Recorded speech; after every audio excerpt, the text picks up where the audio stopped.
Welcome back to Oblivion Remastered, a game that proves Bethesda's best business moves are when they just repackage an existing product and sell it again. But of course, there is one thing Bethesda is good at, it's creating a game filled with so many bugs and glitches it becomes a work of art. I am of course the Spiffing Brit, YouTube's greatest exploiter and breaker of games. Now previously we conjured Reanu Keeves into the game, and used a few overpowered features to make him 100% invisible, and provide him with an infinite supply of gold, items, and poison apples that instant kill anything in the game. However, just because we made a character that can't be perceived and can trick people into eating funky fruits, does not mean we've created an unstoppable godlike entity that can solo anything in this game's universe. So today, I'll be using many unintended features to create the true god of video games, Reanu Keeves. Grab yourselves a nice warm cup of Yorkshire tea, and salute this picture of my corgi as we're about to begin. But first, a disclaimer.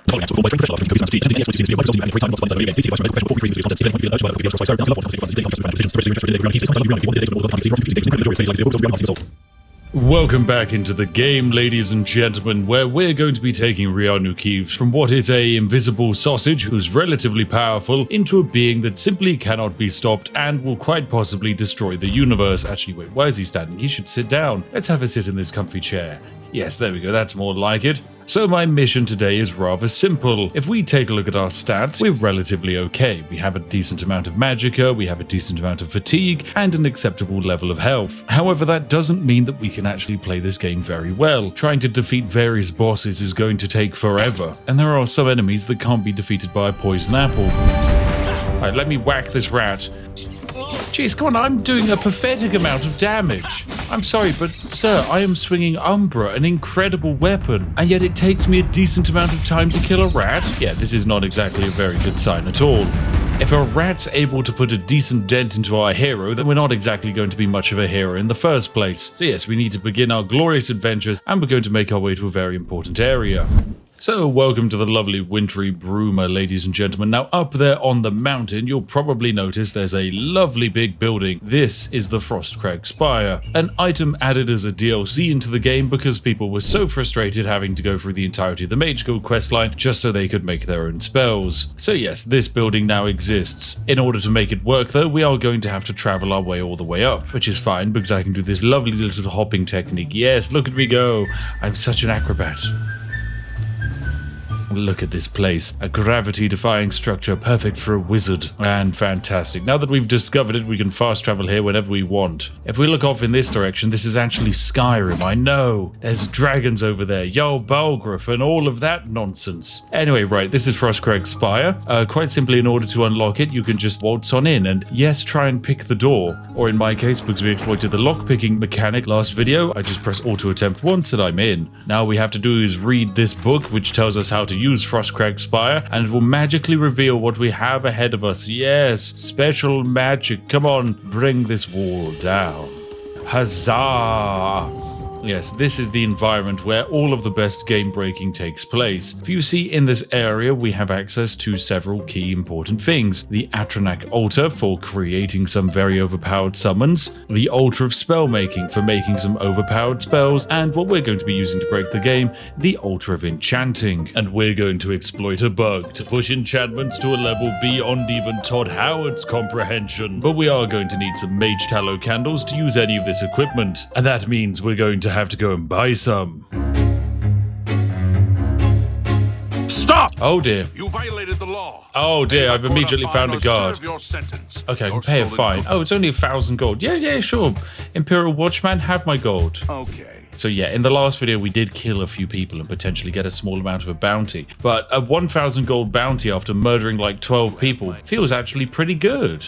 Right, now in order to buy these mage tallow candles, you are going to need money, and in order to get money, the best way is to sell items to merchants. But maybe you've just spawned in, maybe you haven't watched the last video, and so maybe you need items to sell. Well, it's actually quite simple. You don't need to go exploring through dangerous dungeons or completing quests. No, all you need is an empty wooden box. Simply find yourself a lovely crate. Go into this lovely menu here and take everything out of it. Then inside of this box, just put something of relatively decent value, like say this Ring of Khajiit worth 4,700 gold. Then in order to duplicated, we're simply going to drag our big stack of items where we have 34 dwarven arrows onto this ring of Khajiit, press enter, and then after we do that, we simply click on the ring of Khajiit, bring it back into our inventory, and now we have 34 of them. There you go, we have just basically summoned matter out of thin air, and most importantly, it's expensive matter that merchants want to buy. So into the Mystic Emporium we go. I hope I can help. We now approach the lovely merchant here and sell him a few of our rings of Khajiit. There we go, now that we've got some extra gold, we're going to be able to have a chat with this wonderful NPC who loves us and buy all of the upgrades for the Frostcrag Manor. Pleasure doing business with you. Make sure to grab the Mage Tallow Candles box, of course. Oh, we are also going to need some other things. We're going to need some Grand Soul Gems. Luckily for me, I duplicated quite a few of them earlier, so I can buy 102 of them for 51,000 gold. Perfect.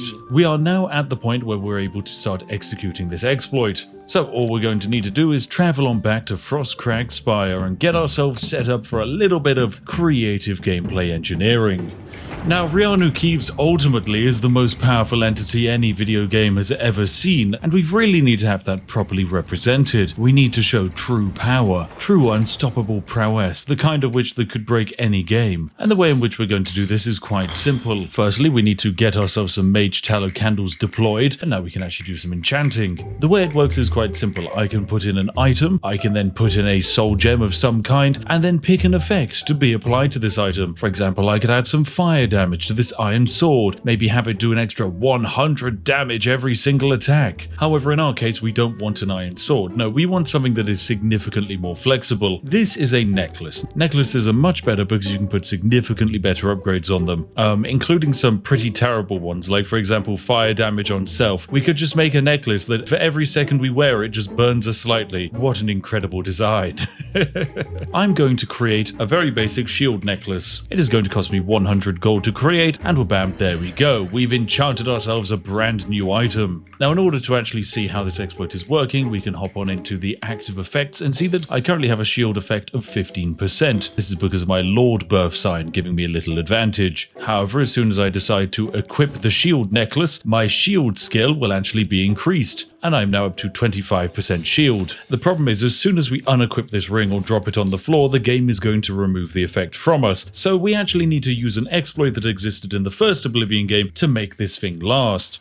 I'm then going to transport myself over to the Frostcrag living area, and the reason I'm up here is rather simple. There is a lovely chest that I can access, and in this chest we're going to do something rather simple. We're going to add the silver necklace into the chest, and just duplicate it a very small amount.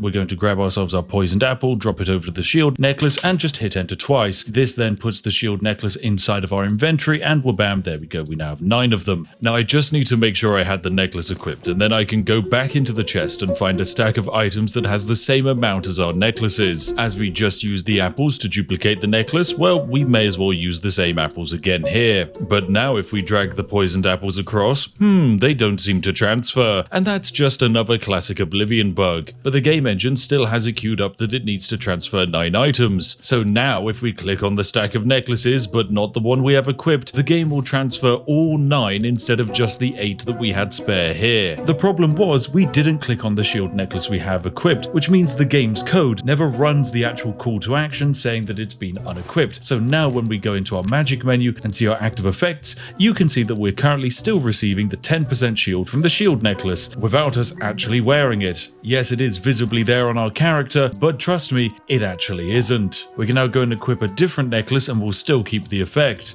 So yes, we're going to be using this very simple gameplay feature and pushing it to its extreme. 10% shield is hardly going to break the game, and you might have noticed that the amount of enchantments we had available were incredibly limited. Everything is tied to your magical knowledge, meaning if you have magical knowledge of a spell, that means you know how to use its effects. But for us, that just means we need to go back to the Imperial City and buy some more spells.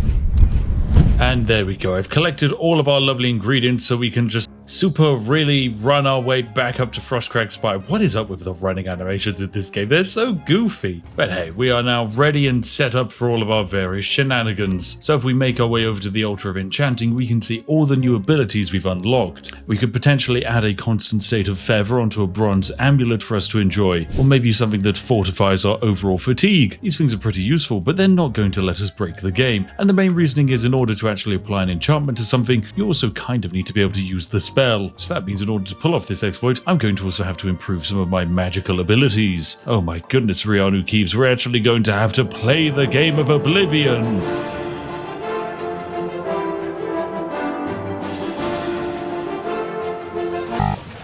You didn't actually think I was going to play normally to level up, did you? No, of course not. That would have been foolish of you. I've made myself 2 new spells, Punch Self and Fix Self, which, as you can see, let me repeatedly set myself on fire and then heal away the damage, allowing me to easily simultaneously level up my destruction and restoration skills. So yes, I came back to my house on the Imperial Waterfront to chug some of my massive store of mana potions whilst I commit this very masochistic act. Look, we don't kink shame Reanu here, whatever floats his boat.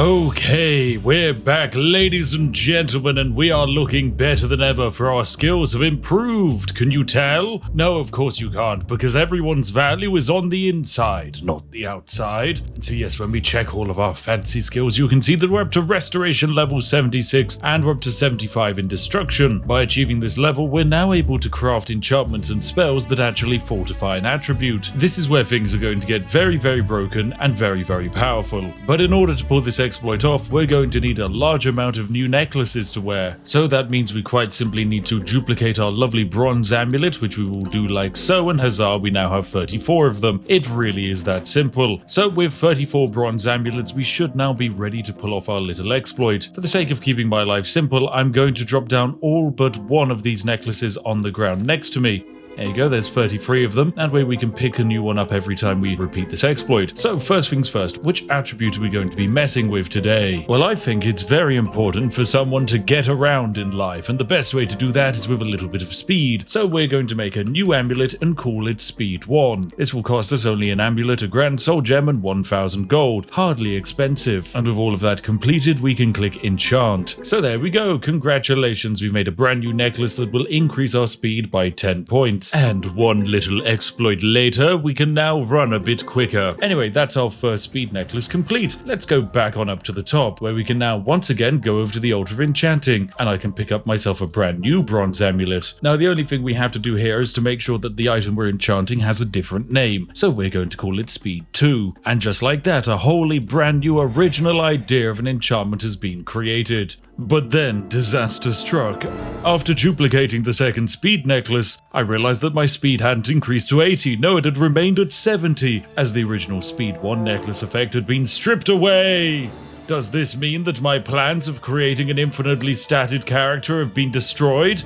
No, of course not. I'm the Spiffing Brit, and that means I will continuously find a new way to break a video game. And after just 15 more minutes of experimenting, I found it. Right, welcome back, ladies and gentlemen, where I'm once again trying to get an additional effect added to my character. As you can see, currently we have the Speed 1 necklace equipped, and I've found a way to get a second one added. The way in which we do this is pretty simple. We just need to wait for a period of time. I'm sure 24 hours is definitely overkill for what we're planning here, but that's what I'm going to do. It's not like there's an Oblivion crisis going on or anything that I need to worry about. So there we go, after waiting for one full day, I'm now going to go into this chest and basically do the exact same exploit that I talked about previously. We are going to move in all of our lovely speed rings and move them back into our inventory. Now, after doing that, I'm going to wait for an extra hour. Do I have to do this? I don't know, but these are the extra steps that I experimented with that for some reason worked. Now what I do is equip the next Speed 2 necklace, and if we go over to the magic tab, you can see that my speed is being fortified by 20 points, and both enchantments are currently active. This is very good indeed. Now we need to do is finish off the exploit by forcefully unequipping the Speed 2 necklace. And if I check my overall character stats, yes, my speed is now up to 80, and it's staying there permanently. Look, I am slightly faster than I previously was. Wow, I'm Mr. Speedo. So yes, it is an incredibly convoluted way of applying permanent enchantments that requires you to wait for arbitrary amounts of time, but when it works, ladies and gentlemen, oh, it works well. The main downside to all this, though, is just how long it takes, and so for maximum efficiency, I also started doing this exploit for not only amulets, but also rings, and so I'm quite quickly able to get up to ridiculous speeds. However, buffing out the rest of the stats would just take too long. If only there was one statistic that improved all other skills. Oh, what's that, Todd? There is? It's called luck? Thank you very much. Luck basically works as the base attribute for everything else this game has to offer. An increase to luck improves basically all of your skills. So instead of wasting time improving every single stat in the game, we can just overbuff our luck instead.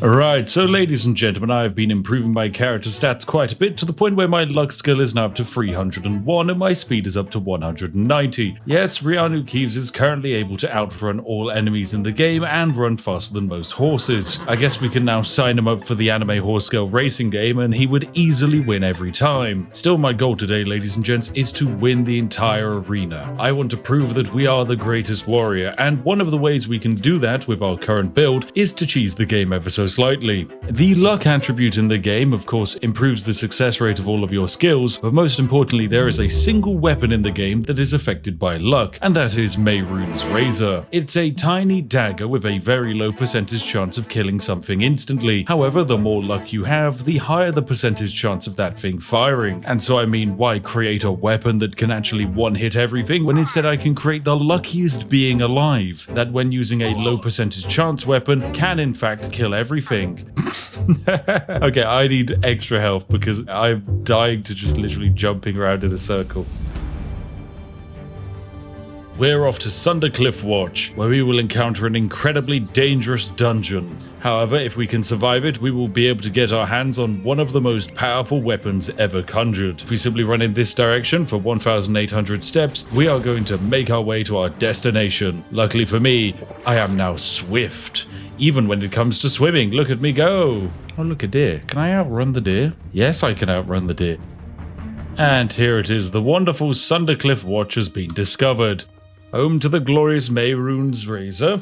Yes, and I get my little quest updated with this icon of what appears to be a goblin sniffing a flower. Now, of course, we're not the only ones looking for this razor, so we're going to have to fight our way through a bunch of mercenaries to get it.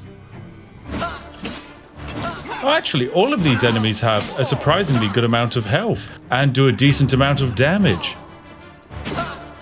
Hello there, men. It's a pleasure to meet you. You appear to have ever so slightly bugged out in terms of combat AI, but that's okay with me. Bonk and bonk. Reanu Keeves, whilst being more powerful than the average soldier, in group fights like this, isn't exactly the world's greatest. Oh, this gentleman is right here. I feel like he should be able to detect me. Okay, no, he can't. Fine. That's okay, game. I won't question it. I think some of these enemies are a bit stupid. Now, as we enter the dungeon, we find out that the man in charge is some sort of mage who's obsessed with obtaining this dagger, and he's enchanted 2 orbs that we need in order to proceed into the catacombs. Luckily, we stumble into the first orb quite quickly, but the second has been left with the Forge Master, all the way on the other side of the cave. Time for another murder montage.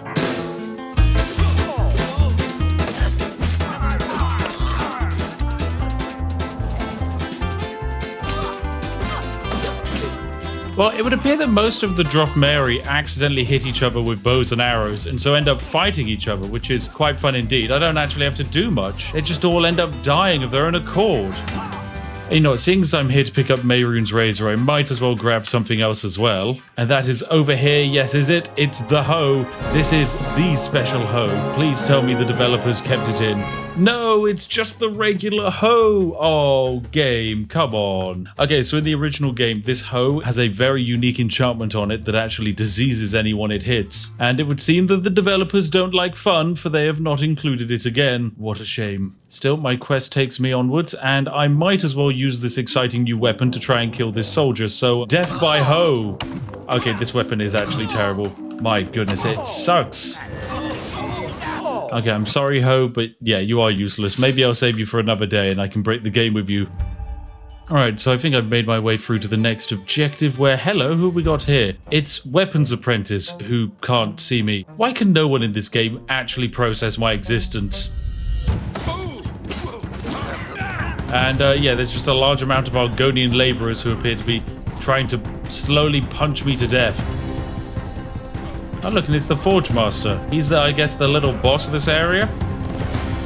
Unfortunately for him, he is not powerful enough. Thank you for the Forge Master's amulet, though. Ooh, that would be an overpowered thing to stack. You know, I am going to wear his little apron. Look at me, I'm great. I look like a chef more than I do a Forge Master, but this is fun. So one of the advantages of our incredibly high luck stat is it actually increases the success rate of all of our skills. This includes armory repairing, a skill that I absolutely suck at. However, my abilities have been massively increased by my luck stat just boosting me even more. Alright, now into the Forge Master's tent we go, where inside we should have ourselves, yes, Bezor, which now means I can enter into this super sneaky dungeon and get my hands on the razor.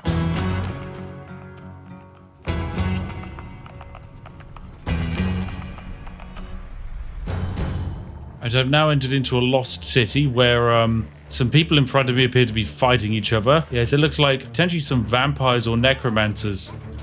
Oh, not vampires. Insufferable little beasties. Unfortunately for my enemies, the vampires drop magic staves, and magic staves are great. Jeez, this particular one is crazy. Oh, there's a gentleman up ahead. Who is it? Are you a vampire? Okay, right. Sir, have a magical stormy thing. Oh, rest in peace. Oh, here we go. I finally arrived. And yes, I found myself next to Fraven Drofan, who has this key, so I'll just take that. And goodbye, sir, I guess. What a shame, you've died. So there we go, I've defeated a Drofmeri army that's trying to basically overthrow the Empire. But most importantly, I have Misray Feifeng here. I basically have to kill this gentleman in order to open up that gate and get my hands on the dagger. And in order to do that, I need to steal his heart. There we go. Now that I have his heart, I can now eat it. And of course that kind of makes him a little bit angry, but that's completely fine. Yes, I get a little bit of a cannibal disease, but that's okay, as he is now dead. Huzzah, and the gate is now open. And inside is the one true weapon, Mehrunes Razor. Yes, look at it. It has Daedric Banishing on strike, which basically means every time we hit an enemy scaled off of our luck, we have a percentage chance to simply banish someone to the realm of the Daedra. There is a rat here, and, well, yeah, it died.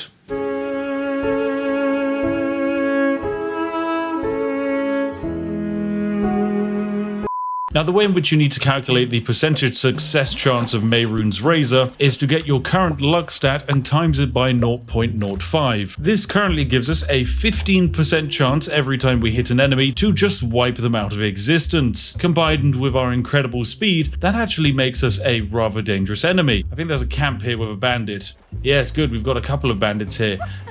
Hello, you bandit bow woman. Stab once, you're fine. Stab once, you're fine again. Well, let's keep going. One of these will land, and there we go. Now I can do the same with you.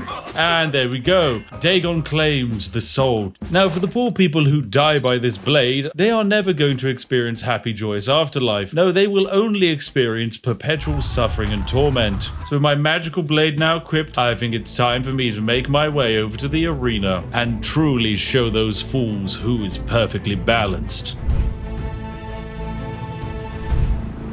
Alright, welcome back, ladies and gentlemen. I've made my way over to the Imperial City Arena. Truly an exciting place to be. Now, you can go to the arena for two reasons. You either come here to fight as a gladiator, or you can actually bet on matches. The way this works is rather simple. When I go up to Hunderlin here, hello there, I can say, hey, I want to bet on a match. He will then let me pick two teams and say that there's a 50-50 chance of winning. However, luck is an actual tangible thing, meaning that an increased luck stat actually slightly favors the odds in your favor. I'm going to bet 100 gold on the yellow team and throw myself into the arena. Welcome to the arena. The way a normal fight works is two opponents are given the same randomly leveled amount of gear and told to fight each other. However, any luck you have above the stat of 50 will actually increase the help of the gladiator on your team, and this scales as your luck continues to get higher. However, there's just one minor problem. Due to the developers of almost all Bethesda games bugging everything out, if your luck stat is above 100, you actually no longer give the benefit to the gladiator on your team. Now, we do actually have a 50-50 chance of winning. However, if we had only 98 luck, the yellow champion down there that we've currently bet on would be receiving 25 additional health, which in the combat of Oblivion is actually kind of a big deal. So there we go, we won our bet. You won! Congratulations! And made ourselves an extra 100 gold.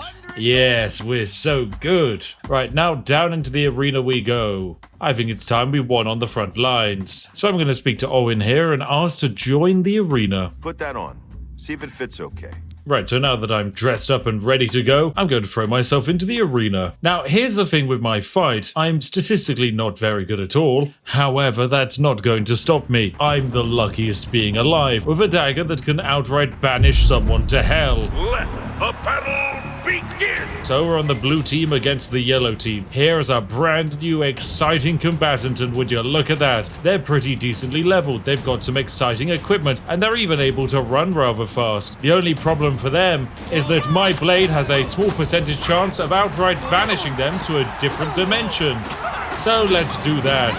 And there we go. Huzzah! Have a winner! Now, I did notice my health was going down quite rapidly though, so that's not exactly a very good sign. Whilst the dagger can have an incredibly high chance to one-hit the enemy, it doesn't really matter if the enemy can one-hit me. Anyway, we get our 50 gold. This is your payout. Now, here's the thing. I don't particularly feel that we are the greatest champion in the world. I think we need to significantly improve ourselves, and the way in which I think we can do that is rather simple, with a few more cheesy exploits. So yes, I'm going to run back to Frostcrag Spire and increase my strength and endurance.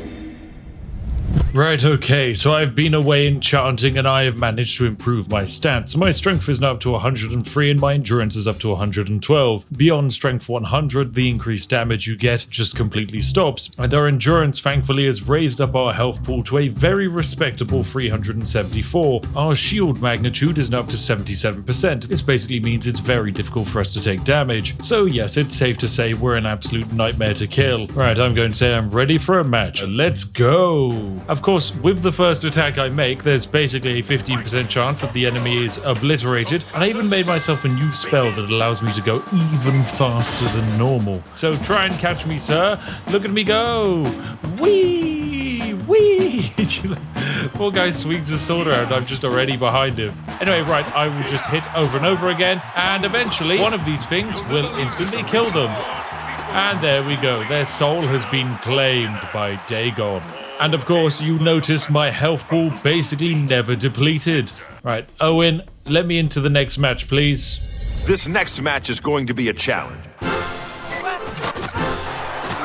So you can fight.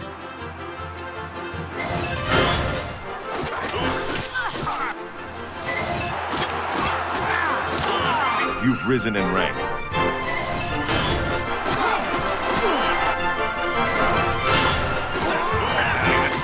You're a warrior now.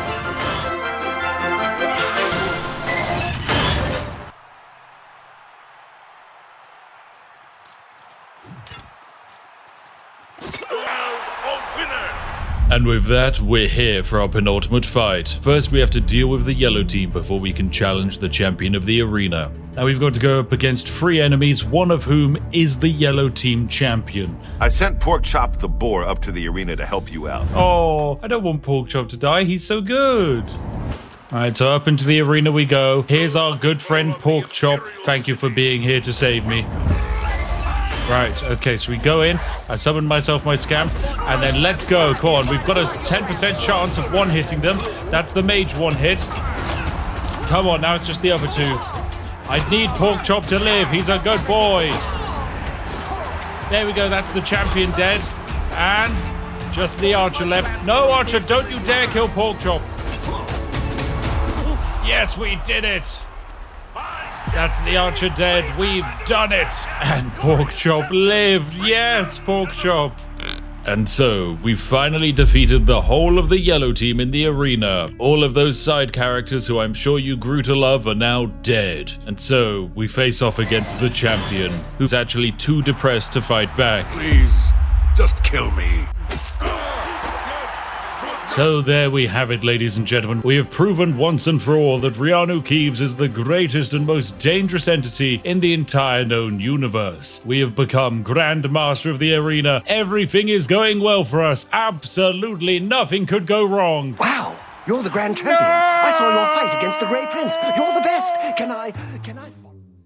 Right, well, there you have it, ladies and gentlemen. That is all for today's video. We've truly broken the enchanting system of Oblivion to create an entity that just simply can't be stopped. And using our powers, we climbed all the way from a scrub to becoming the Grand Champion. But this is not where our story ends. No, ladies and gentlemen, we can push this even further. If that's something you'd like to see, then make sure to give this video a like and do consider subscribing so that way you get notified when our next video comes out. It's been an absolute pleasure having you all watch along. And genuinely a massive thank you to each and every one of our amazing YouTube channel members and patrons for helping to fund all of this nonsense. I hope you enjoy breaking games just as much as I do. Anyway, I'll see each and every one of you in the next one. Have a lovely day and goodbye for now.